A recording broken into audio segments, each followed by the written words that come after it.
Okay, may tanong si Miss Charlene tungkol sa sinabi sa kanya ng Animal Bite Center. Sabi niya, Doc, totoo po ba na ang vaccine ng pet ay para lang po sa protection nila, not for human? Yan po sabi ng Animal Bite Center, kaya need ko daw pa-booster. Kahit pareho kami vaccinated ng cat ko. Ay, okay, unang-una, no? Hopefully, hindi naman yung binakuna sa inyo. Hopefully, hindi yan bakuna para sa mga pusa. Kasi iba po yung bakuna ng rabies para sa mga dogs and cats, iba rin yung bakuna na binibigay sa mga tao. Okay, so malinaw po yan ha. Kung binigay sa inyo ay bakuna na pang-aso o pang-pusa, magpabakuna kayo ng pantao kasi may program po yan na iba doon sa binibigay ng mga dogs, sa mga dogs and cats. And para po malinaw, no, ako po ay veterinaryo, kaya ang concern ko ay sa dogs and cats and animals. Ang concern naman mga human doctors ay sa mga tao. Kaya kung ang concern po ninyo ay para sa tao, sa mga human doctors po kayo dapat magtanong. Sila po ang legally privileged na magbigay ng medical advice sa mga tao. Kami po mga veterinarians para po kami sa pets.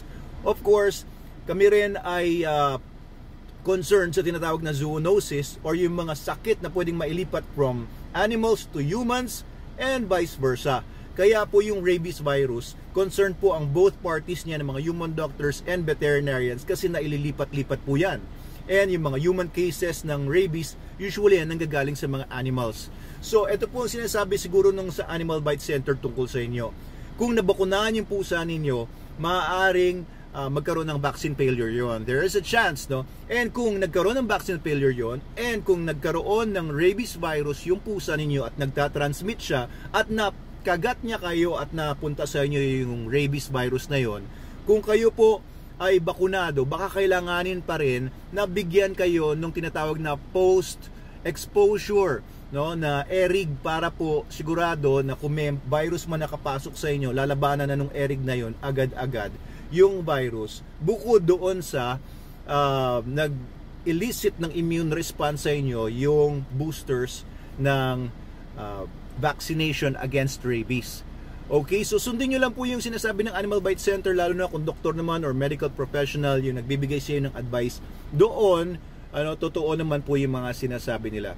Okay, so malinaw po yon na ang mga bakuna para sa mga aso at pusa, huwag nyong gagamitin sa tao kasi iba po yon. Magkakaroon po ng hindi magandang reaction yan. And if you need any medical advice para sa iyo, sa anak mo, or iba pang family member mo dahil tao sila, ang pinakamagandang tanungin po niyan ay mga human doctors. Okay? Hindi po talaga mga veterinarians. Although we could give you a few information, a small little information tungkol doon sa kung ano yung mga pwedeng mangyari. Yung mga details, halimbawa, kung ano yung mga bawal tungkol sa pagbabakuna, kung ganong kahaba yung efficiency nito or effectiveness nito, kung anong gagawin ninyo kung nakagat ulit kayo, ganyan-ganyan. Human doctors ang pinakamagandang tanungin yan. Pero actually, pwede nyo rin i-search sa Google yan or sa AI.